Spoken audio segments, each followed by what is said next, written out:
Bonjour à tous et bienvenue sur BD & Co. J'espère que vous allez tous très bien. Aujourd'hui, on part en balade sur un genre de la BD qui a explosé ces dernières années, c'est le genre de la vulgarisation. Que ce soit sur l'histoire, la science, la société, l'économie, l'environnement, enfin bref, tous les sujets y passent, on en voit partout, et pourtant, la plupart de celles que j'ai regardées ou que j'ai lues, je trouve, ne sont pas forcément réussies. L'idée de la présentation d'aujourd'hui, c'est donc de faire un tour de ces BD-là et de ce genre, de prendre quelques exemples et d'expliquer pourquoi, pour moi, trop souvent, malheureusement, c'est raté. Et c'est dommage, parce que sur le papier, l'idée, elle est géniale. Pouvoir utiliser la BD et les images en tant que support d'une présentation parfois complexe est une super idée et pourrait aider beaucoup de gens. Alors pourquoi ça ne marche pas? Eh bien pour moi, il y a un sujet principal qui regroupe quasiment toutes les BD qui ne fonctionnent pas, ou du moins que je trouve ratées. Leur problème de fond, c'est que trop souvent, elles viennent prendre un sujet qui est passionnant, et plutôt que de l'adapter au code de la bande dessinée, de guider le lecteur dans ces codes-là, elle va tout simplement nous faire un exposé illustré et placarder le mot roman graphique ou le mot BD à côté. Tout ça va nous amener à 3 gros points négatifs, je trouve.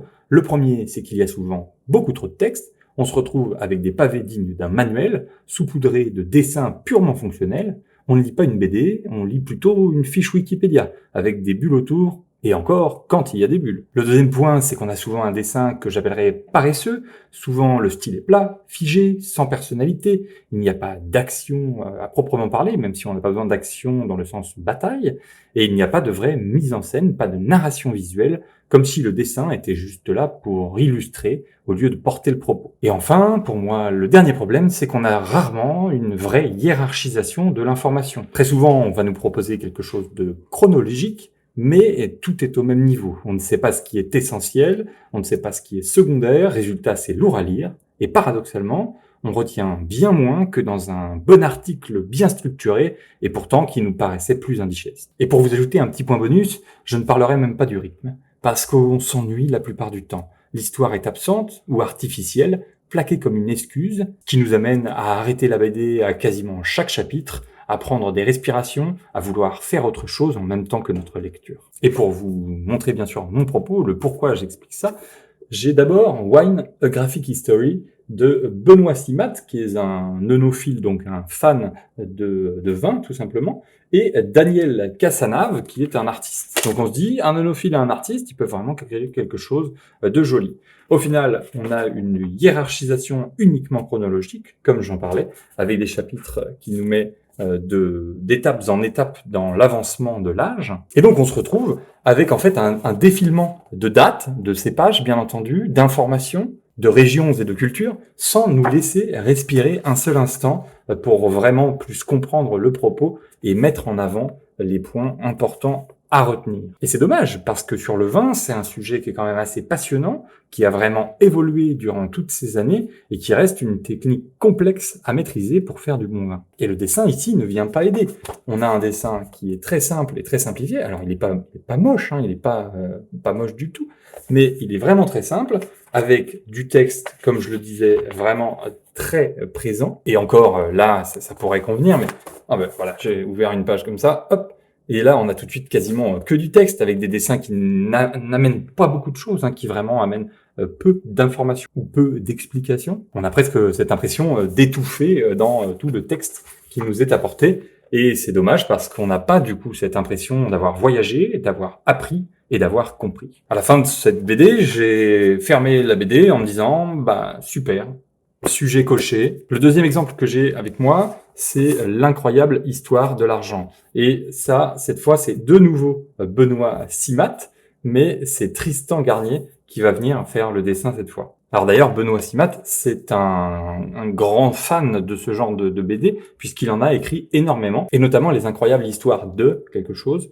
où il me semble qu'il y en a plusieurs dizaines qui sont sortis. Donc il doit quand même trouver un public, mais en tout cas, c'est pas moi, et je trouve que malheureusement, ça fonctionne pas. Et ici, on a le même problème. Alors vous allez me dire, c'est le même auteur. Oui, c'est vrai, mais c'est pas dans les mêmes veines tout à fait. On est quand même dans une histoire qui est vraiment très très chronologique. Cette fois, on va suivre un guide, on va dire.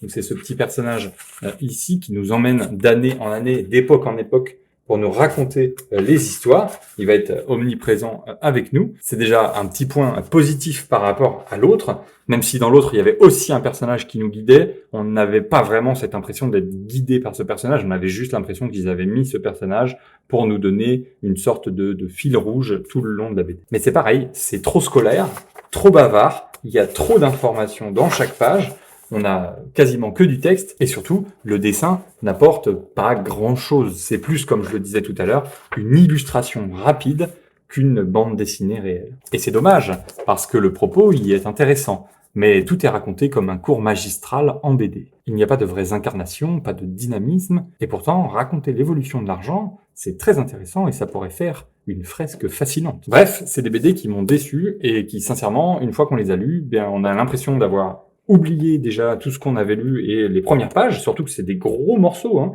On est sur plus de 200 pages dans chacun des deux ouvrages que je vous ai présentés. Et comme le dessin ne nous marque pas plus que ça, d'ailleurs je vous ai pas trop montré, mais c'est quasiment le même style que la BD précédente, eh bien on n'a pas en tête ces graphiques ou ces images qui pourraient rester vraiment incrustées dans notre mémoire. Et malheureusement, il y a beaucoup de BD comme ça dans la vulgarisation.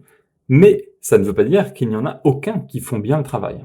Il y a des BD qui commencent à aborder le côté vulgarisation et le côté BD un petit peu plus poussé, comme la BD Let's Make Dumplings, et qui est une BD, bien sûr, sur comment faire des raviolis, alors les raviolis plutôt asiatiques, et qui nous emmène sur, à chaque fois, comment faire en BD avec les étapes par étapes. Alors, on est plus sur des recettes de cuisine, comment faire illustré, hein. On a encore une fois malheureusement dans ce côté illustration qui n'apporte pas grand-chose, sauf que cette fois, comme c'est presque un guide visuel, eh bien on a envie de regarder ces dessins pour bien comprendre comment on fait ces étapes, un petit peu à la manière d'une vidéo YouTube qui nous guiderait dans une recette de cuisine.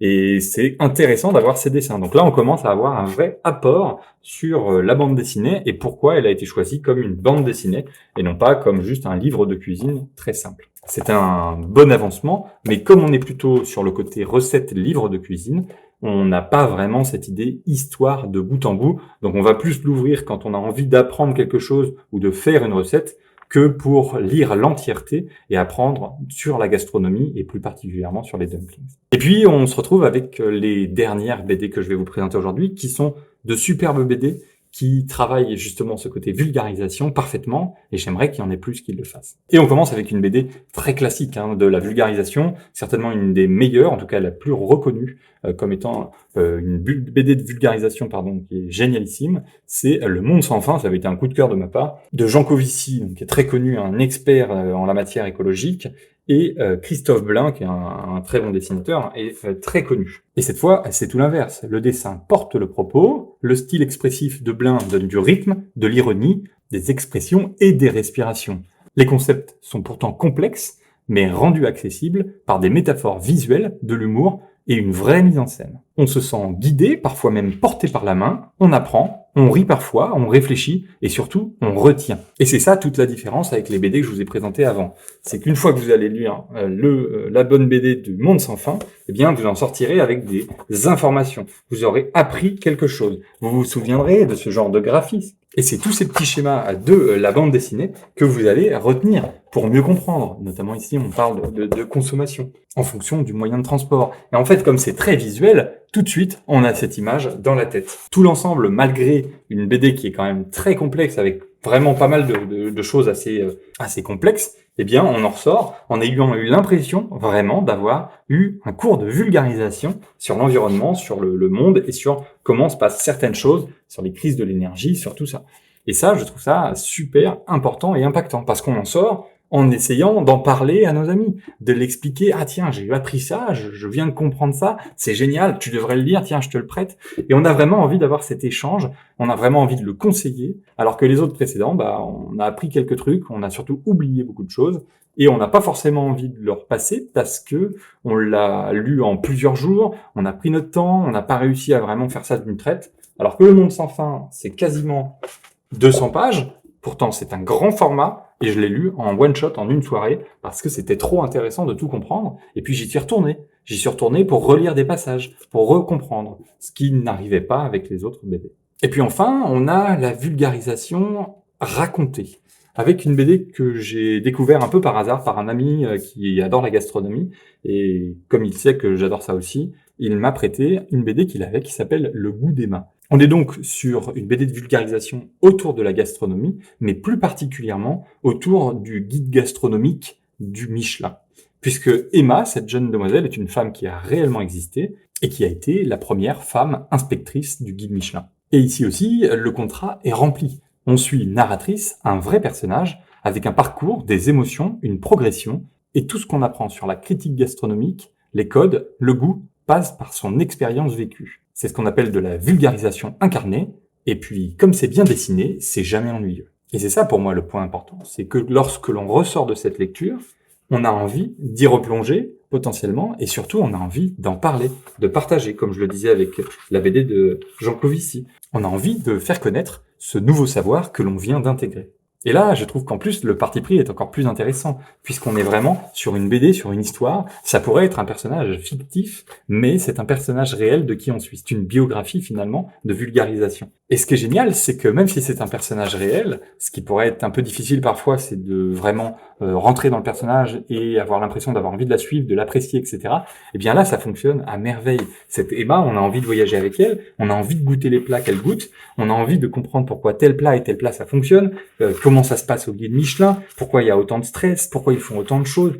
Mais vraiment, c'est ça qui est génial. On en sort avec bien plus de connaissances et même un peu plus de curiosité, puisqu'on a tout de suite envie d'aller un peu plus comprendre autour de chez nous, est-ce qu'il y a des étoilés Michelin, qui sont-ils, que font-ils exactement pour avoir été étoilés, etc. Et je trouve ça génial. Ça m'a donné aussi envie de revoir des films autour des étoiles, autour de la cuisine, autour de la gastronomie, etc.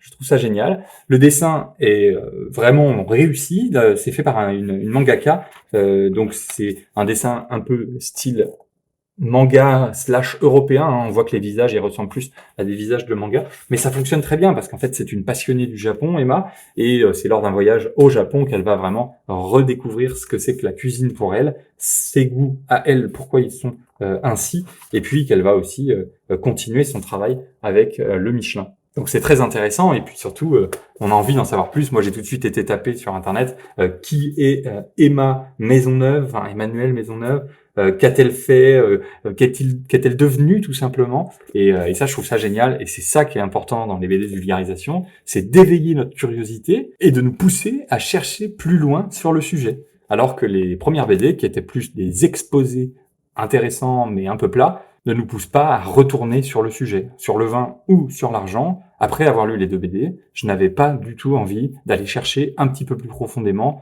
Finalement, la vulgarisation en BD, ce n'est pour moi pas juste rendre un sujet accessible. C'est le raconter intelligemment avec des outils propres à la bande dessinée, le rythme, l'image, l'émotion et la narration. Et quand c'est réussi, ça donne des œuvres puissantes, marquantes, parfois même inoubliables avec un monde sans fin. Mais quand c'est bâclé, ça donne des BD techniques, confuses, robustes, et qui n'utilisent pas ce qui fait la richesse du 9e art. Alors oui, la BD peut expliquer le monde, mais elle le fait bien mieux quand elle s'assume comme BD. Alors voilà, un thème un peu différent aujourd'hui, que j'ai souhaité traiter d'une manière un petit peu plus exposée, avec des pour et des contre. Je vous attends, comme d'habitude, dans les commentaires pour me dire ce que vous en avez pensé, et puis si vous aussi vous appréciez les BD de vulgarisation, ou si vous trouvez que malheureusement les seuls que vous avez lus sont pas des vrais BD, sont juste des exposés graphiques. Dans tous les cas, pour ceux qui ne sont pas encore abonnés, je vous laisserai vous abonner et activer la cloche pour les notifications, ça aide beaucoup la chaîne. J'ai commencé à avoir des contacts avec des dessinateurs et c'est uniquement parce que l'on a plus d'abonnés. Donc n'hésitez surtout pas à écrire sur la chaîne, à parler, à mettre des j'aime pour si vous avez bien sûr apprécié la vidéo, et puis à vous abonner. Comme on parlait de curiosité, dans les prochaines semaines, pour attiser celle-ci, nous allons avoir une présentation de la découverte de Moebius par moi-même, et un petit peu tourner dans le sens qu'est-ce que ça vaut de découvrir Moebius en 2025. Je vous prépare aussi un top BD, et puis enfin, dans les semaines qui suivront, hein, donc ça fait quand même dans un petit bout de temps, j'aurai donc une interview avec un dessinateur de bande dessinée qui, j'espère, vous plaira. Dans tous les cas, merci d'être si nombreux sur la chaîne, de partager vos histoires et vos BD favorites en commentaire. C'est un réel plaisir de pouvoir vous lire et de pouvoir communiquer avec vous. Moi, je vous dis à dans 2 semaines. C'était BD & Co. Bye.